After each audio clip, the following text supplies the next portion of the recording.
Chad Hufford. Thank you so much for coming on the Inner Edison podcast. And it's a pleasure to be here and looking forward to bringing some value and hopefully some entertainment to your audience as well.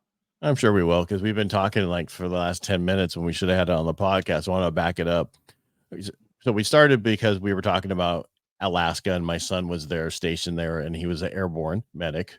And then you started explaining to me how you were working with the force, the airborne before they were getting deployed. And I was trying to find out how you were that person that was helping them, because that's usually a unique individual who can do that.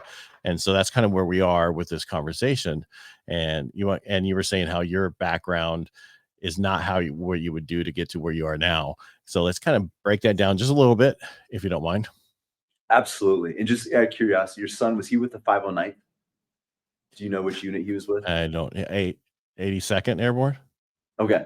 There's some 82nd up here as well. 509th is where I worked. Not necessarily primarily, but that's where a lot of the folks were out of, was the 509th. But yeah, so I mean, so when he got there was COVID. So the problem was they got stuck in their barracks, and there was a lot of suicide because they forgot about him. I mean, they moved him in these certain barracks and forgot about him for food and everything else, and all this stuff. And a lot of, they had some major issues, and they needed some help. And we sent money, we sent, DoorDash, because they could get stuff like that on the base, and that would help him. But yeah, it was a mess when they first got up there. Well, and mindset was a huge part of what we were working on when I was working with those soldiers. So I'd usually get guys about 6 months before deployment. Some of them had never been in combat before. Most of them were going to Iraq, sometimes Afghanistan. But I mean, what I'm doing right now, it doesn't seem to have anything to do with that, because for the last decade and a half or more, 16, 17 years, I've owned and operated a wealth management practice. But what it really comes down to is mindset. Because I was going to say it does. It has everything to do with that. It's everything to do with mindset. Yeah. You can take the best investment strategy, an absolutely perfect financial plan, but if somebody doesn't execute it with persistence and resilience, it doesn't matter. Just like you can take a soldier who's green behind the ears and give them the best equipment. And that's what these guys had. They had great equipment, but without the right mindset and training, all that stuff goes out the window as soon as the bullets start flying. And when it comes to investing, we see that right now. We're 2 years into the longest market decline since the Great Recession of 2008, 2009. And there are people who have perfectly capable investment strategies and wonderful financial plans, but they're not executing them anymore. They're abandoning those strategies. So yeah, mindset is critical.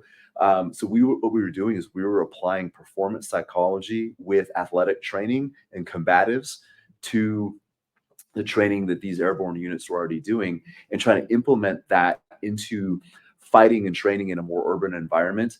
But like we said, training the mindset first, then the body, then the tactics. And so I assume you kind of do the same thing in your business now. We do. Yeah. You said that it has I could see total relevance with your degree through what you do and who you are. I could just see that in your man. And please don't take this wrong, but that's just what I do for a living. I tell people stories across multiple mediums. I own a mortgage company. You don't have to talk to me about the last 2 years. I got into this business taking people from 13 to 9. I never thought I'd be in the industry for that long a period of time where I'd almost see 9 again. To go all the way down to 2 and then come back up. I expected that when you shut down an economy, that's how that rates work. People understand that that's all about fear and what's going on. That's like when 9/11 happened, where the rates dropped, and other times in history that we've dropped. That I knew that was going to happen. What I didn't expect, though, and I expected rates to go up, but I didn't expect them to go up 5%. No, it's been a crazy ride. And that, again, it goes back to mindset. So some people expect Armageddon, the world to fall apart, like whatever. But you have a lot of people that see, mutual funds return about 10% a year on average, or S&P, whatever. But they don't realize, some years are 30, some years are minus 30. You've got to cross all those valleys to keep climbing. And without the right mindset, people don't stick with it. And there's so much uncertainty. There always has been. And we tell people that planning for the future is like a Mission Impossible movie.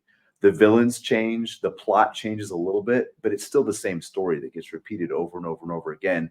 You've got to stick with it till the end of the movie. And a lot of people over these past couple of years, they're seeing things they haven't quite seen before, and they're losing the resolve, they're losing their discipline, they're not staying consistent. And that is one of the biggest things that people don't realize is consistency is king. And it's not the one thing that you do that changes your life. It's the thing that you do every single day that matters so much. And for some people, it's changing the things they do every single day because their current habits are not aligning with what they want to be. But it's not sexy, it's not exciting. And just, working with those soldiers, we were doing some like basic stuff and just trying to keep them patient. Like, this will pay off. We're not running and gunning. It's not super fun, super crazy. Like, doesn't look like a John Wick movie, but what you're doing is going to matter when you need it the most. No, that just seems like he never reloads. John Wick. It's so fast you don't see it. It's like, okay, you're out. You're not out? I could have swore I counted then after you'd be out. You know what? That's the one movie where he is actually doing like tactical reloads and stuff like that, which you rarely ever see. The acting isn't great. You'd think, the guy takes all these gun classes, and he's a great operator. His tactics and his form and all that, really, really good. But you think somewhere along the lines, Keanu, man, take an acting class, maybe. I don't know, but oh, dude, what? Come on, it's his personality. They are who they are. There's only a few actors who change who they are in the movies. Everybody is who they usually are in life. That's who they are. And you can't change that. That's just who they are. But back to your background and how you do for what you do, I think it's very important, like you're talking about mindset, to understand what things are. Just like in my industry, it's, people have to understand that right now, most people are like, I don't want to buy a home. It's the wrong time. It's like, you don't understand. I'm in California. We're almost 3 million houses short in California. We haven't built houses like we should have been building, and builders aren't building right now because they have a 7.8% month of inventory. They didn't build anyway, but there's just nobody's coming to buy them because of where the rates are, and they have to buy the rate down so much. So what their mindset is, short term, only focusing right now, not looking in 2 years from now or a year from now, we're going to need 10 times the amount of homes you can build. And how do we get through that? And what we're seeing is we're going to see if the rates go down, we went down almost 1% in the last few weeks.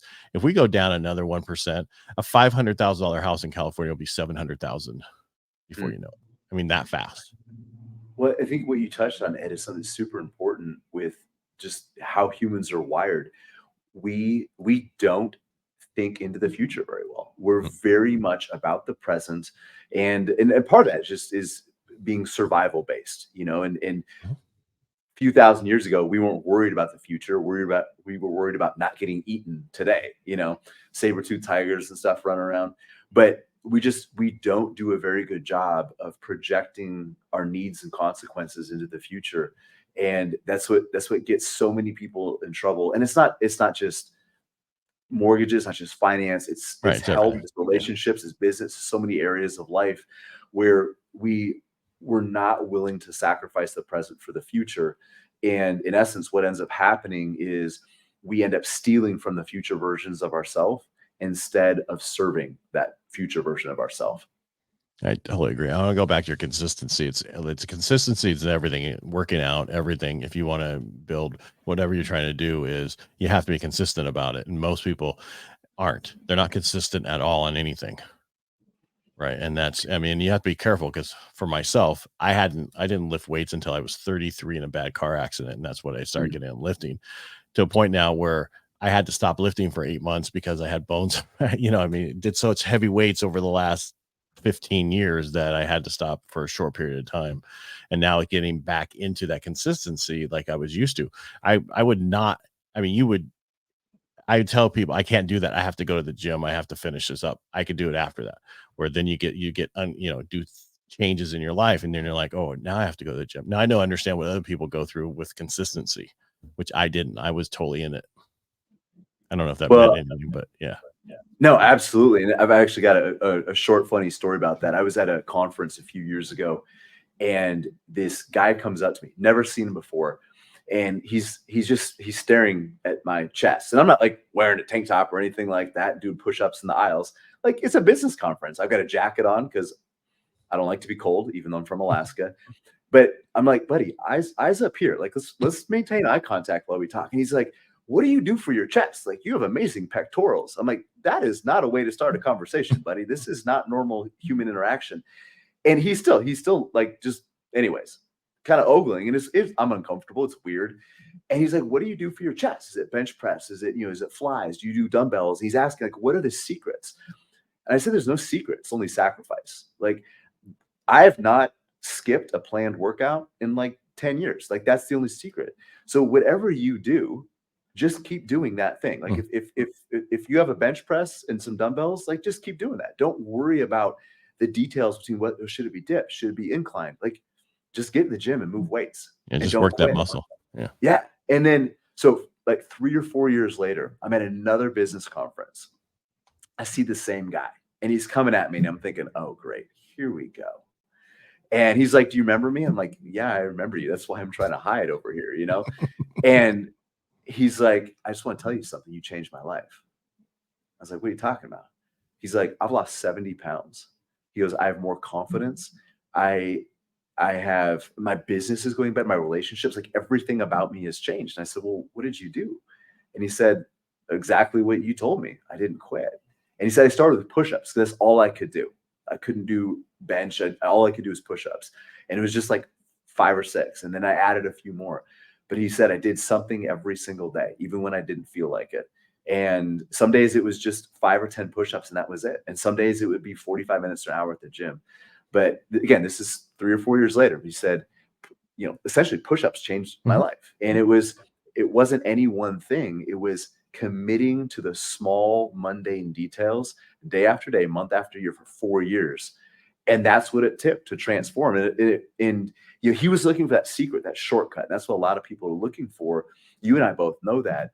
But it was doing the things consistently that most people only do occasionally. And that's what changed his life. Do you do cold plunge? I'm doing some research. I haven't started it yet. No. I hear it's a no. All right. It's okay. I got it. You have to. I'm telling you, it'll change your life drastically. Okay. Most people don't understand. All right. And I'm not one of those. So one of probably my 10th, 11th episode of Inner Edison, I interviewed a guy who created one of those ice baths, right? He was the guy that behind it because he knew a guy who had leukemia, started swimming in a lake. He wanted to show people that you could do a triathlon even with leukemia. And he started swimming, practicing for that kind of stuff. And his cancer went in remission. And they identified that it potentially could be the cold water because of the different things that it does to you. It turns your fat from white fat to brown fat. It gets rid of a lot of the sugars and just the things that it does for you. You only need, I've researched this over the last 2 years. You only need 11 minutes a week. It doesn't have to be forever. So you pick a few days, go in there for what you can stand and get out. And I started last year with my pool because here our pool gets, 47, 49. Because my wife's like, before you buy one of those machines, why don't you see if you'll really do it? And I had her out there the first time I went in case I had a heart attack. Because I tell people, you got to have somebody there just in case, because you don't know. If you don't know how to deal with that shock to your system, because it is a shock to your system, you could, if you don't breathe through and understand that kind of stuff, and you have to go under the water. So even in those ice machines that you sit in, you're supposed to go down and cover your head for a second, come back up. It just makes a huge difference. Because I know this is not supposed to be a podcast about cold plunge, but I'm just going to throw it out there. Hey, it's a podcast about doing difficult things so your life can get better. So I think it fits. And that is it, because when it's 30 degrees out and you're getting into between 41 to 47 degree pool, and it's dark, it is freaking cold. All right. And I get in there and when I first started, it was 2 minutes, and I got up to 4 minutes, and then 5 minutes, and then 8 minutes, and then 10 minutes. And then when it's that cold, I didn't go anymore. What happened last year is then I had to go somewhere for February because my book launched in February, and then came back and it was like 60 degrees. I have to stand there for 25 minutes. That's like not worth it for me. And then we remodeled, so I wasn't able to buy the machine. So I started back into the cold plunge this year in my pool. And it's that whole thing, getting over that mindset. This is going to be freaking cold. But once you do it, you're the happiest person in the world. It is so weird. I guess it's dopamine, right? That's what that is, that chemical in your that people chase with cocaine and all the other stuff. But it stays at a level in your body for hours. It is the right word, right? Dopamine. That's the right word, I think. Dopamine, there's actually a cascade of neurotransmitters Yeah. that I'm just are saying released. I just want to make sure I'm using the right term because, Yeah. I've been talking a lot today. No, But dopamine's, yeah, it's the big one. and right. So most people chase that with drugs and then they get it and then so a short period life. With cold plunge, I mean, Joe Rogan does listen to them. They tell you you're so happy afterwards, probably because you're out of the freaking cold water. Because But you're that's not beside the freezing point. anymore. Yeah. Yeah. Well, I mean, and the other issue is if you're using your pool, turn your pump on because you'll learn that your body, if you're and if you're going to buy one of those machines, make sure the water circulates because your body builds that thermal layer around it while it's trying to Yep. warm itself up. But if the water turns, it can never do that. So you get the full thing, and your hands have to be in it because that's the receptors on your hands and your feet. And so if you do this, it'll change your life. It really will. No, that current really is important because I haven't officially done the cold plunge thing. I mean, I live in Alaska, so yeah, Right, I've swam in glacier water in the Arctic Ocean and all that stuff. But in college, Yeah, but we having a dry had, suit on doesn't count. oh, not without a dry, I'm no, just it's not a messing. dry suit. No, we're doing it swimming trunks, buddy. No, but in college we had the ice bath, Mhm. and doing that with they had a current. You could turn it on or off, and that was a game changer. The guys being there like, oh, this isn't so bad. You flip that current on, and it gets a lot colder, a lot quicker. Because you're right, there's a few degrees warmer water right around the surface of your skin. You turn that current on, that goes away. It chills you pretty quick. Yeah. But you know what? I'm gonna keep researching it. We got an infrared sauna a couple years ago at the house. Both of those, both the infrared sauna and the cold plunge are great for like heat shock proteins. And really what we're talking about here is exposing the body to a little bit of stress. And it's so important. And I just think of back to we're talking about mindset, all these different things. I mean, there's a concept called hormesis, which is the idea of positive stress. I think it's a Greek term. I don't know. I don't speak Greek. Sounds like it. We'll call it Greek. But it's the idea of positive stress, where if you have enough stress for enough time, but not too much, it actually increases your resilience. So just think of like weight training. You talked about weights earlier. If you take somebody that's never trained, never worked out, put 400 pounds on their back, it's going to crush them. But you take somebody who has trained and that weight makes them stronger, or take somebody who hasn't trained and maybe you just put the bar on their back, 45 pounds, but it's enough stress to push them out of that comfort zone, but not so much to crush them. And whether we're talking about saunas or cold plunge or working out or declines in the market or tough conversations with your spouse, like all these things are forms of hormesis. They're positive stress that actually make you more resilient in the future. But going back to what we talk about being future focused, a lot of folks aren't willing to be that uncomfortable in the moment, even if it makes them happier and their life better in the future. And that's the chasm that we're trying to get people to cross. Right. You need to do everything that makes you uncomfortable. Everything. I mean, if you do, that's, for most people that's speaking in public, that's whatever that is, you should be doing that to then you evolve as a person so much more. That was like me on live radio. I was horrible when I first started. I'm much better now, but you go back and then I was in a documentary that came out last year. And it was 2 years ago that I recorded it in this documentary. And it was like, from just that period of time, what a difference I've changed with how I speak and everything else. It's so over time we evolve, and that's what you're talking about. Being consistent with investing, being consistent with everything, being consistent with what you eat, what you don't eat, you're working out, whatever that is, being consistent with that. And you need to do that. That's all I gotta say. This is your podcast about you, not about me, but I'm sorry I made it. But it's just, you just look like somebody who would have done it, especially, I bet you're like, I'm in Alaska. I could just, and that, a lot of people go and jump in the water there. And when I found out it's really only 11 minutes a week, makes it so much easier. But I go in daily. Right. And just like today, I was like, I don't want to. And then I got in, I was like, whoa, I'm glad I did that. And it's one of those things, just getting over it. Get up first thing, do it, and be done with it. But I'm sure you guys don't have pools in Alaska, right? No, Yeah. not any outdoors. There's a few people that have them indoor, but yeah, we've got plenty of creeks and lakes that are frozen over. We could, chip a hole in the ice and jump in. That's probably not safe, but whatever. As long as you have somebody else there with a rope to pull you back out when you can't get out. Yeah. Yeah. It's just different. And whatever that is to, for you to get over what you're trying to get over, but especially we're here talking about your mindset, and what we're trying to do going forward is you, because you don't know. I mean, when I got to the gym finally, because I was a cyclist for years since I was like young, I learned, I rode from my house to my grandfather's dairy during the summer after my dad died, back and forth. And then when I got in the Navy, I rode a lot. And then I got really huge legs from soccer and everything else, plus riding bikes.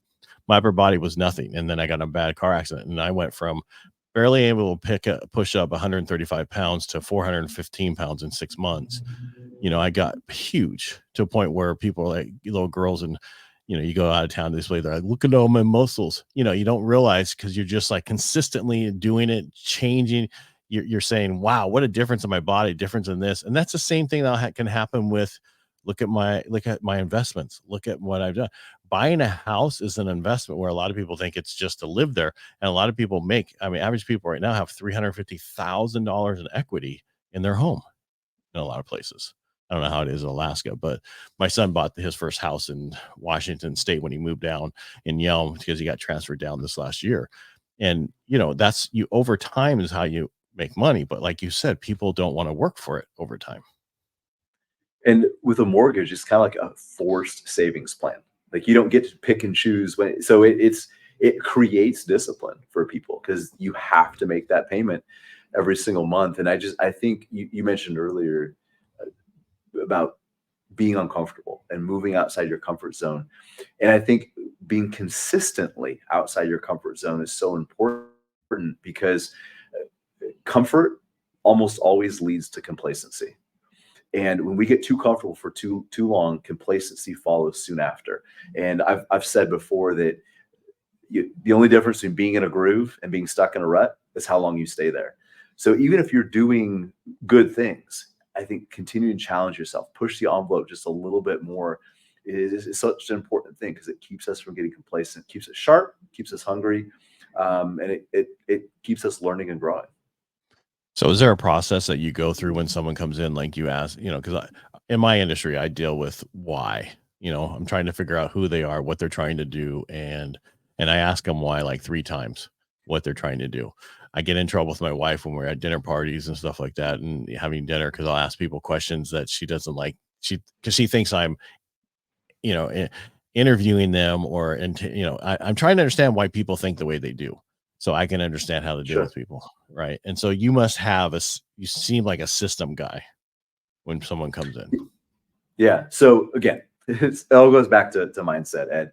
And I believe that when you're planning for the future, when you're sacrificing for your future self and trying to build financial independence, and that's what we're really going after, is financial independence. It's not necessarily even retirement, because retiring from a job is not compelling enough for most people to make the sacrifices necessary to build the wealth they need to live without a paycheck. So it's more about this idea of a job optional lifestyle, where you have enough wealth to replace your income from your job, so you don't need your paycheck anymore, whether you choose to work or not. But we're trying to get people to not think of what they're retiring from, but what they're retiring to. And it's this idea about pursuit. We're not running from our career, we're pursuing something else. And another way to think about it is, if you watch a nature show, it was like a cheetah chasing a gazelle. Both are running. One is being chased, one is chasing. Only one of those two are having any fun. And I would rather be the one chasing something. And it may seem like semantics, but it's not. The way that our mind processes things, we are much more, we're much more inspired and motivated to continue to sacrifice when it's a pursuit. Otherwise, we get comfortable. If we have a little distance between us, whatever's chasing us, we have a tendency to slow down. So one of the first things that we do, Ed, is try to raise the stakes on what it is they're building towards. So it isn't just retirement, because if you just want to quit your job, that's not compelling enough. But getting them to think about the vision for their life, really, it's starting with giving permission to dream a little bit. What would you be doing if you didn't need your paycheck anymore? What would you want your life to look like? Where would you be? Ultimately, who do you want to become? What are the things that you aren't able to do right now in your life because you don't have the money or the time or the flexibility to do that? And what are the things you want to eliminate? So it's getting them to design what they want their house, their financial house, and their life to look like. Just like when you talk about mortgages in a house, you don't start with construction materials. You start with a blueprint based on, what is this house going to do for you? And what do you want it to look like? What do you want it to mean? And so we're kind of doing that same thing here, and trying to get them to create a vision for what they want their life to look like, and what they are going to be experiencing in financial freedom, and then reverse engineering it. Because then every decision that we make after that is through the lens of their long-term goals and what they're trying to accomplish, not just, hey, I want to quit work someday. Have you seen a change since the pandemic, one way or other? Like more people are focused or less, or they're less focused on? Because I've seen a big change with people not wanting to go back to work, and I don't mean that wrong. Just do their own thing, and because I always tell people now, you gotta. This was different from when I grew up and got into business. Yeah, you want to have multiple streams of income, and one of the things would be like you're talking about with your retire, having money put it back aside so that you have that money, so you don't have to work, but you do. Maybe there's other streams of income, and I always like real estate for one of them, but there's so many other things you can do, affiliate, so many other things. Have you seen a change since the pandemic in what you do? Yeah, I think so, especially for careers, people that had been in a career for a long time and maybe weren't super motivated. And then I'm not going to try to pick on older people, but somebody's been around for 30 years. It's hard to teach an old dog new tricks, right? So now their job is becoming more virtual and remote, and they don't necessarily like it, and it's adding different stress. And there's people who maybe weren't super motivated to find what that next chapter is going to look like, and now they're looking at this thing that I don't like the direction that my job, my company is heading. I don't want to be forced to be here longer than I have to. Might not quit right away, but I want to have the freedom to pursue something else. So I think you're right. I think it did shift the way people are thinking, and I think it's beyond just work. So when everything got shut down, and I mean, I know California, you guys got hit harder than we did, but a lot of people lost a sense of control and autonomy. And I think that's really important to people, is they want to feel like they're in the driver's seat of their own life. And when you can't go to work, you can't go to church, you can't do whatever you're normally doing, that loss of control was a huge wake-up call for some people. And what finances do is allow people to regain some of that control and autonomy over their life, where they don't have to do certain things just because everybody else is doing them. They are independent of a job, a paycheck, schedules, those types of things. So I think the autonomy and agency aspect was a big wake-up call. People realizing that, man, I just don't want to be stuck in life anymore. I want to have more freedom and flexibility. And I think investing and planning for the future financially is one way, not the only way, but one way to regain agency and autonomy over your life. Yeah, you need to have many different pillars, right? What you're doing, because you have it's an opportunity. Money is an opportunity, and a lot of these markets that we run into, like what just happened, is an opportunity for you to invest if you have cash on the side or you've done certain things, and you need to really look into that, because it's always, whatever happens is an opportunity for somebody. The 2008, huge opportunity for people to pick up, rentals, which from people who couldn't afford them anymore, and, made a lot of people money, and a lot of companies like BlackRock came out of that kind of stuff, made a lot of money. Well, and this goes back to the idea of having a plan and being future focused. Because if you know what you're trying to build, you see opportunities where other people see obstacles. So when real estate or companies stocks go down, people living in the moment, like, oh my goodness, this is a disaster, it's a huge obstacle. People thinking about the future, like, well, yeah, what I've been saving for the past 20 years went down, but also I can buy the best companies of the world on sale right now. I can buy these companies at a discount. It's a huge opportunity, but you're only going to see that with a future focused mindset and with a plan that's showing you here's what you need to accumulate to build your financial house. If those things go on sale, scoop them up as much as you can. And they're looking past the current obstacle and seeing the future opportunity. Right. I mean, because what happened to us in our industry for the longest time, I don't want to say I was pissed off, but it was because of how when I knew it was going to happen when certain things happened, but I listened to somebody and they were saying that a friend of theirs would say, and he had issues, and he was like, uh, did this happen to me or did this happen for me? And if you look at things that way, you could probably see the opportunity that has arisen that you didn't see because you're so focused on this happened to me. No, it might have happened for you. You might want to look into that. And that's basically what happened with me with what has recently happened is I'm really focused on other things besides the mortgage industry because of what what has just happened. If it wouldn't have happened, I probably would have been just keep going forward, chugging away, doing 30 to 40 families a month and not caring. But now you have opportunities to do other things. Well, I think it's a great mindset too, just a great question to ask. Like, did this happen to me or for me? Because it does, it restores that sense of agency. And I think a lot of people have a sense of learned helplessness, where they've made a habit of victimizing themselves. And yeah, I'm not saying bad things don't happen. Don't get me wrong, Ed. Like, bad people are in difficult circumstances, but I think a lot of people end up by default playing that victim card rather than trying to take ownership. Even if a situation is 90% your boss's fault, your spouse's fault, or whatever, what is the 10% that you can own? And what that does is it restores a sense of control and agency where we can look at things in the light that you just said, where things happen for me. What is the opportunity? How can I grow? How can I learn from this? That was a great thing that I learned in biochemistry is life is all about experiments. Outside of biochemistry, we call them failures. But inside biochemistry, we call them experiments because we would plan rigorously with a hypothesis of how we wanted something to end up. And a lot of times it didn't go that way.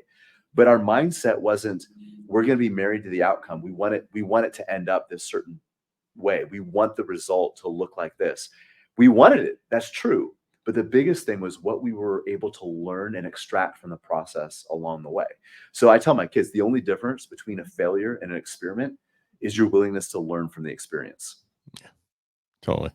Yeah, are you learning or are you winning? You're either learning or winning. Why didn't you go the biochemistry route? I don't have 20 minutes to get into that, but because it really what you just said really works for your business and everything you've talked about up to this point. For me, like I was in the Navy, I got out of the Navy because I didn't want to be paid for the hour of work I did. I wanted to work for how hard I work, I get paid. That's why I got out of what I did. So, how about yourself? So I've had a fascination with physiology and even endocrinology, but just biology in general, how the body works, how it operates, nutritional science, exercise science, all that stuff for a long time, since my early teens.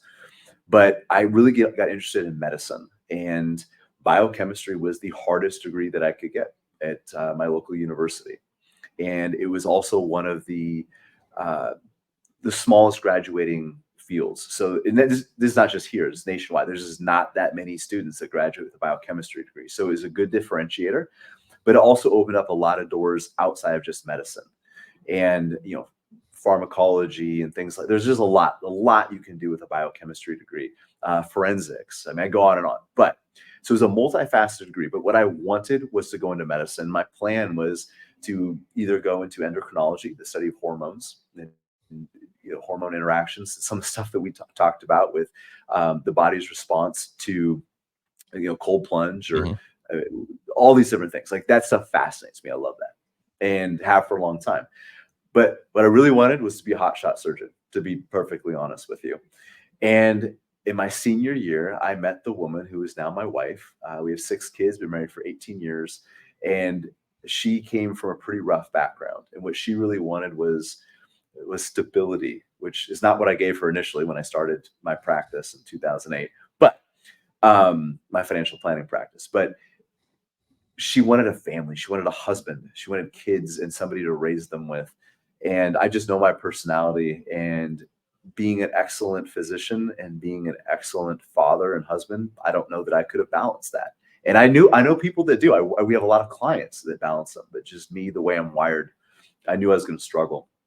And that's why I took the diversion and started working with some SWAT teams, started working with the military, started training some athletes, some Olympians, using some of my background that I had already established.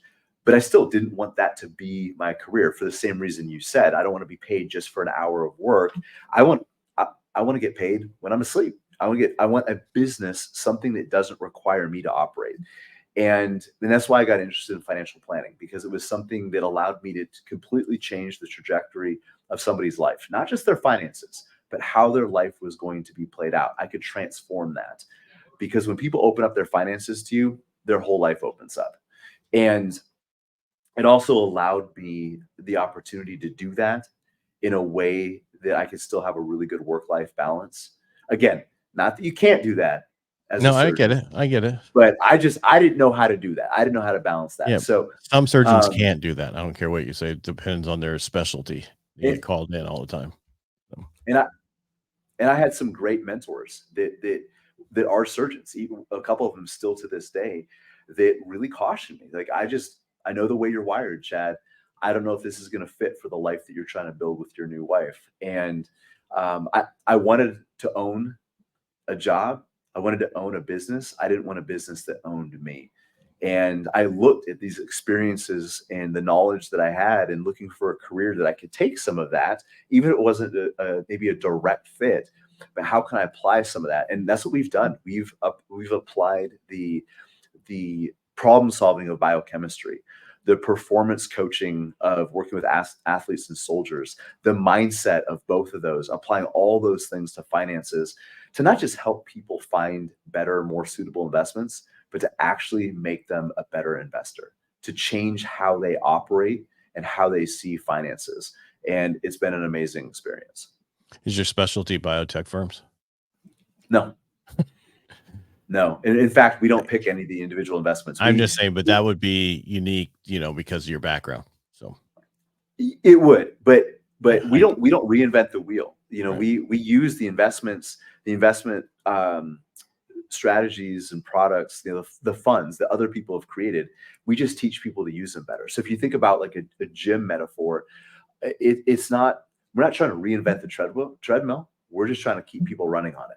We don't need to build a better squat rack. We just need to get people under it, using it correctly, using it consistently, like we talked about very early on. So we become the wealth trainers, so to speak. So we are the financial equivalent to a personal trainer. We just do it with wealth tools and investing tools rather than the weight room. But we don't create any proprietary stuff, because there's great financial tools already out there. The problem is people don't use them appropriately or consistently. So that's what we're trying to change. Gotcha. Chad, it was really nice having you on the show today. Is there anything else you want to add before we go? Just want to encourage your audience along the lines of what we've been talking about, that consistency starts small, and don't disparage the things of small beginnings. Building wealth, building health, building a good business, they're all momentum games. Momentum starts with small pushes, small changes that build and compound over time. So build momentum, do it small, but do it right. Do you work with people outside of Alaska? We work with people nationwide. I'm just curious. Some people don't. That's why I'm asking. All right. So what's the best way for people to find you? VeritasAlaska.com. And they can also check us out on Instagram and Facebook as well. I assume you're on LinkedIn too? I am on LinkedIn. Yep. Yeah, so they can find you under Chad Hufford on LinkedIn if they wanted to. Yep. Yeah. Just look up Chad Hufford or Veritas Alaska. Either one will work. All right, Chad, thank you so much for being on the show. I really appreciate it. I had a great time getting to know you and understanding certain things. And let me know when you start the cold plunges. All right. Pleasure to be here. Thanks for I appreciate it.